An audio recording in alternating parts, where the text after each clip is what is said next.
Elijah Carter had everything the world told him he needed to be happy. At just 34, he was already the CEO of a booming telemedicine startup in Dallas, Texas, with investors knocking at his door and news anchors calling him the future of digital health. His face had graced Forbes' under 40 lists. His ideas were shaping policies. But behind every headline, behind every applause, there was something Elijah never talked about, something he had spent a decade trying to outrun. Her name was Talia Monroe. They met when they were just 18. He was a freshman at UT Austin with a scholarship and a suitcase full of ambition. She was the girl who never needed an introduction, all sharp edges and intoxicating chaos. Talia had a laugh that could silence a room and a temper that could burn one down. Elijah was drawn to her like a man to a fire, knowing he would get burned and chasing it anyway.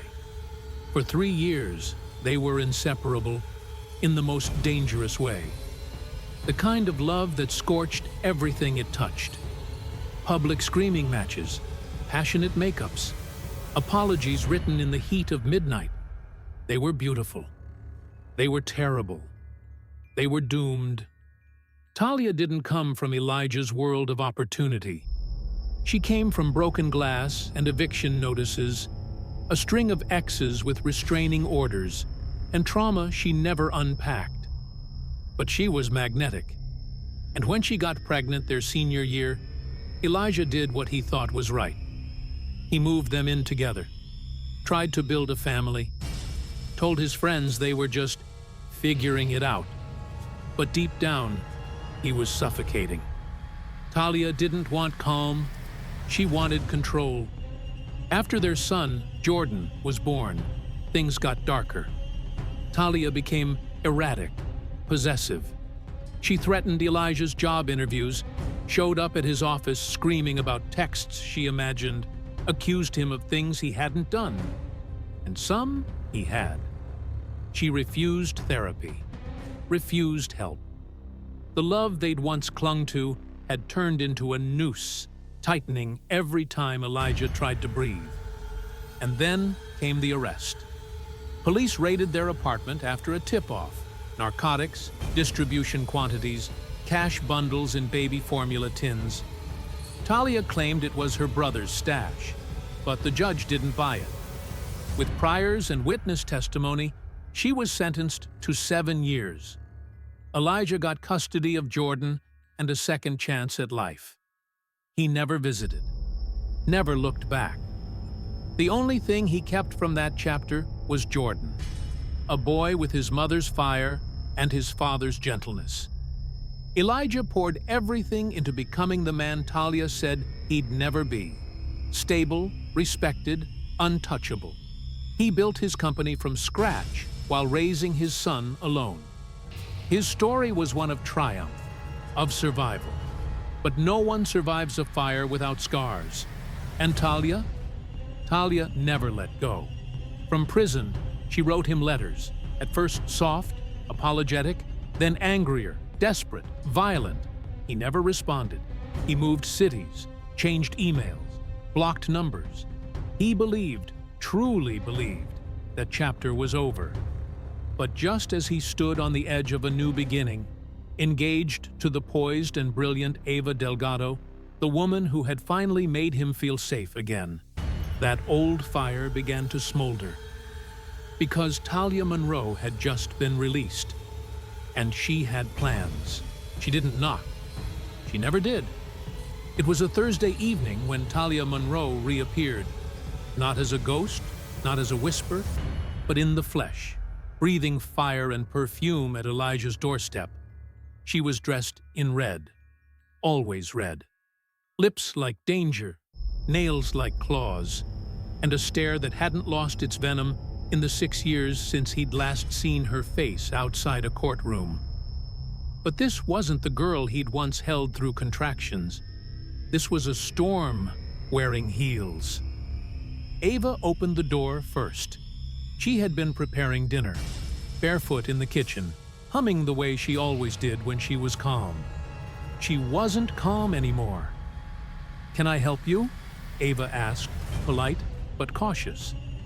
Her eyes scanned the woman's face, the way her heels dug into the welcome mat, how she smiled like a secret no one else knew.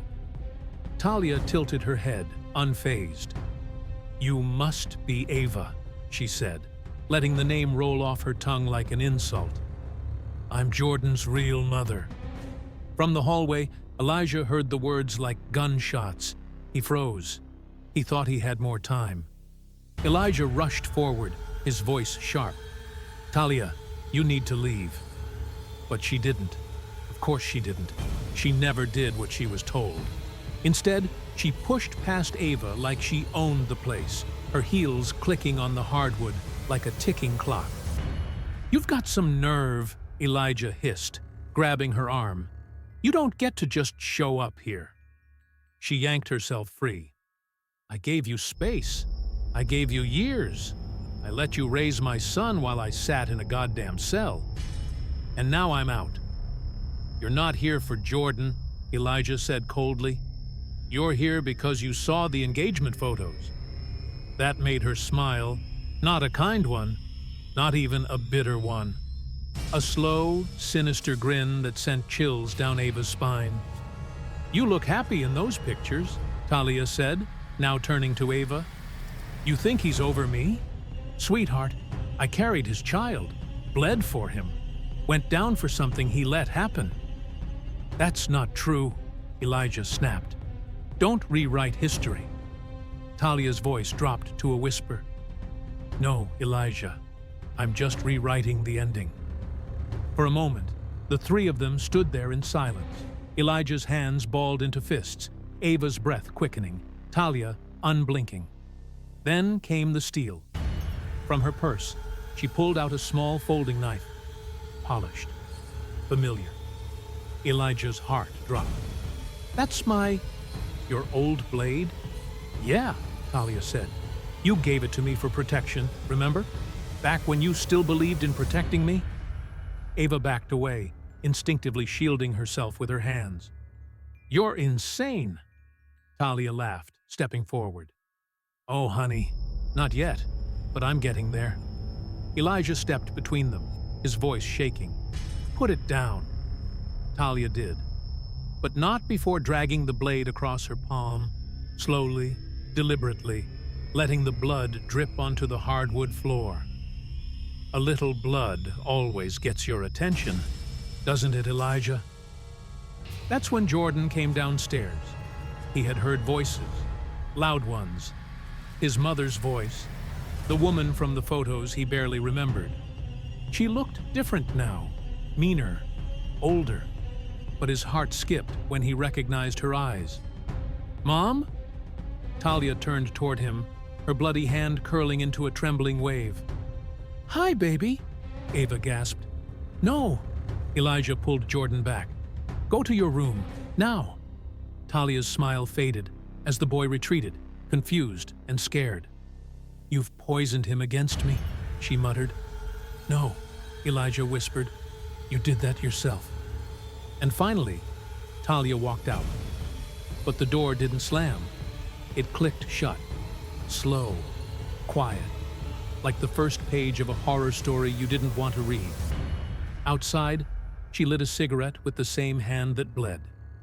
Inside, Elijah turned to Ava, and for the first time in their relationship, he couldn't say everything's going to be okay. Because he knew it wasn't. Not anymore. Ava Monroe had never been afraid of her reflection. Until that night. She stood in the bathroom, the mirror fogging around her, face ghost white beneath the vanity lights.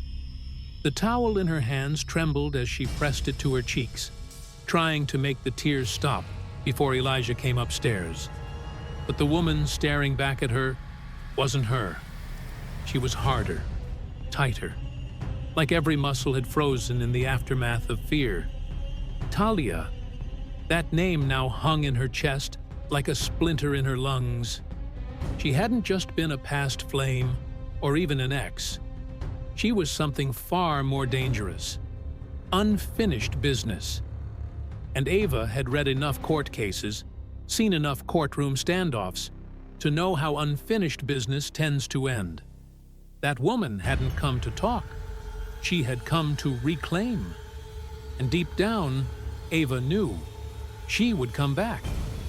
She opened the bathroom drawer and stared at the small pill bottle.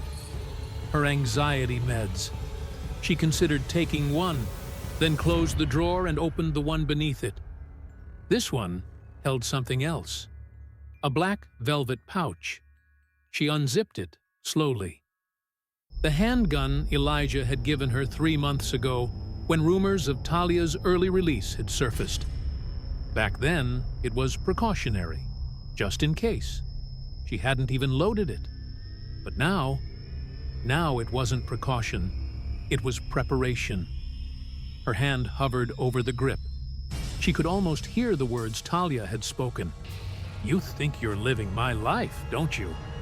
Ava had never touched a trigger, never wanted to, but she could feel it now. The shift. Downstairs, Elijah was sitting alone in the dark. Jordan had cried himself to sleep. Elijah had kissed his forehead, tucked him in, and whispered, "You're safe. I promise." He wasn't sure he believed it. Talia had cut herself and smiled. That wasn't a message. It was a warning.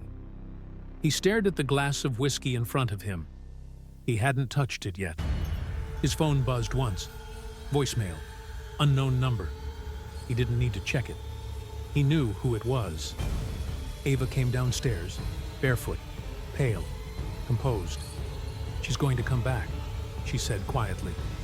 Elijah nodded. "I know. I'm not going to be caught off guard again." He looked up. "I've loaded it," she said flatly. His eyes narrowed. "The gun?" "Yes." They stared at each other, the tension between them no longer soft or abstract. It was real now, weighty, measurable, mortal. "Ava, I don't want you to get pulled into this," Elijah said. "This is between me and her." Ava stepped forward. "Don't you dare say that. She came into our home. She looked at me like I was a mistake. She stood 10 feet from my stepson with blood dripping off her hand." Her voice cracked. "I know what it looks like when someone's unraveling. I've prosecuted women like her, Elijah. She's not going to fade into the background. She's going to escalate." He didn't speak. He didn't have to. Because she was right. Ava sat beside him, their knees touching. She placed the velvet pouch on the table between them. "She won't take what we've built," she said, staring into the dark. "I won't let her." He reached out, taking her hand gently. "I never wanted this," he whispered. "No one ever does," she said. And in the silence that followed, they both knew it wasn't over. The woman in the mirror had changed. And now, so had Ava Monroe. It happened just after 9:47 p.m. The house was still. Too still. Jordan had fallen asleep to the soft hum of Ava's voice reading Where the Wild Things Are. Elijah was finishing the dishes. Ava had double-checked the locks for the 3rd time. The gun was in her nightstand drawer now. She didn't like it there, but she liked the alternative even less. Then the silence cracked. Glass shattering. Downstairs. Ava froze mid-step in the hallway. Elijah's head shot up from the kitchen sink. Neither spoke, because they both knew. It wasn't the wind. It wasn't a mistake. It was her. Elijah moved first. He rushed toward the kitchen drawer where he kept his old service weapon. Empty. "Where is it?" he hissed. Ava had it. She'd kept it upstairs, next to her side of the bed. Oh, God. Jordan's upstairs. They sprinted up the stairs, heartbeats pounding against their ribs. From the landing, Ava could already see the bedroom door. Open. She didn't wait for Elijah. She flung herself through the doorway, breath caught in her throat. And there she was, Talia. Standing by the dresser, her shadow outlined by the moonlight pouring through the window. one hand dripping crimson, the other empty. But the glint in her eye was sharper than steel. "You really thought I'd stay away," Talia whispered. Ava's voice trembled. "Get out of my house." "I already was here," Talia said softly. "You just didn't notice. You were too busy playing house." Then she turned slightly, and Ava saw what was in her other hand. Jordan's baby blanket. Ava stepped forward. "Don't you dare!" Talia smiled. "He looks like Elijah did at that age. It's funny. The only part of him I ever wanted." Elijah burst into the room. "Let him go!" Talia tilted her head. "He's not here, yet, but I would have been a better mother than you." It wasn't logic anymore.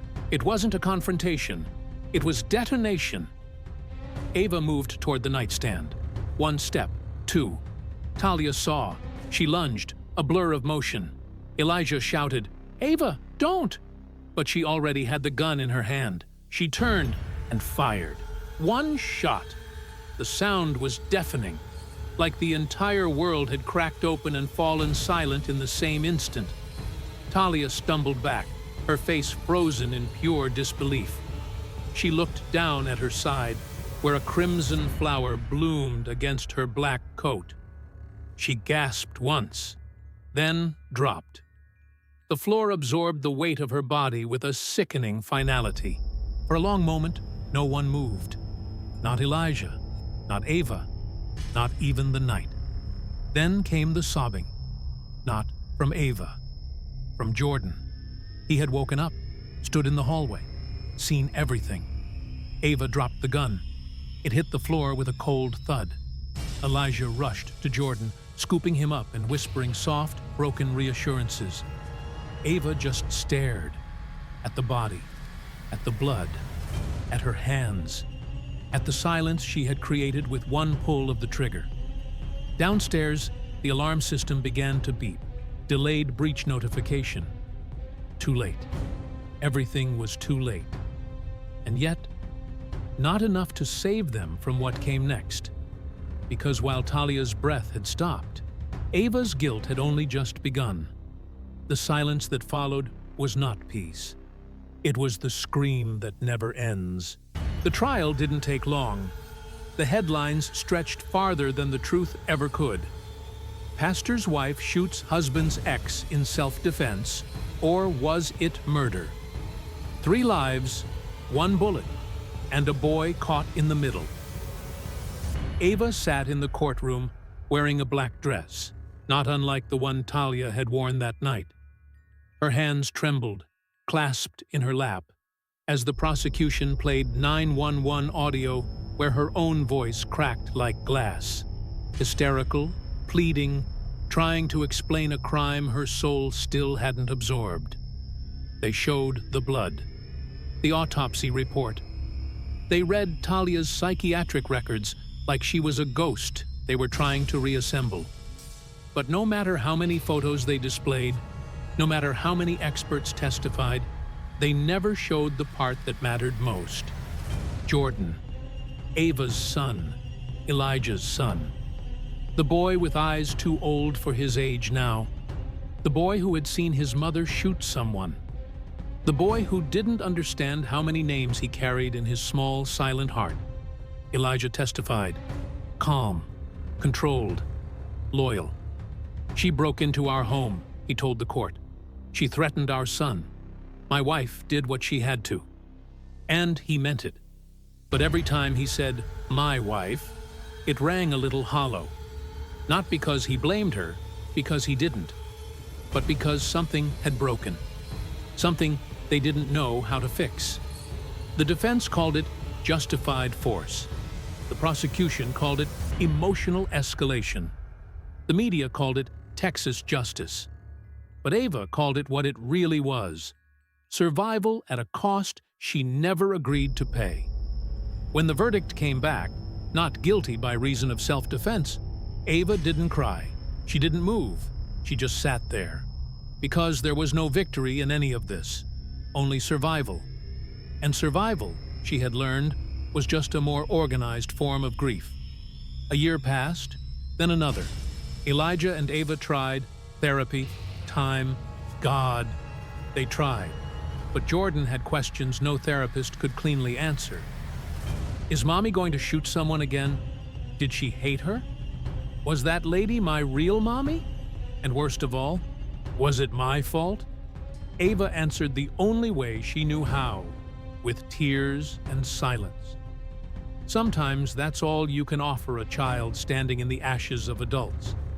They moved out of the house, sold it quietly, changed their numbers. Jordan transferred to a different school. No one talked about Talia anymore, but every so often someone would say her name, at church, on a podcast, on some crime special.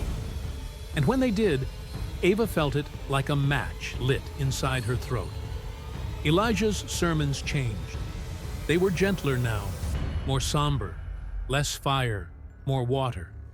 He stopped preaching about righteousness, started preaching about mercy. And Ava? She took up painting. Mostly abstracts, red and black, sometimes gold when she was feeling brave. She never sold them, never signed them either. Because names have a way of sticking to the wrong stories. But Jordan, he's different.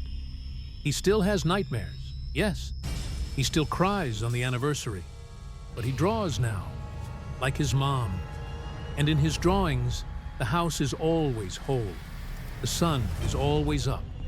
And the people, they're together, even the one who's missing. Because some names don't just haunt, they live, even when the person behind them is gone.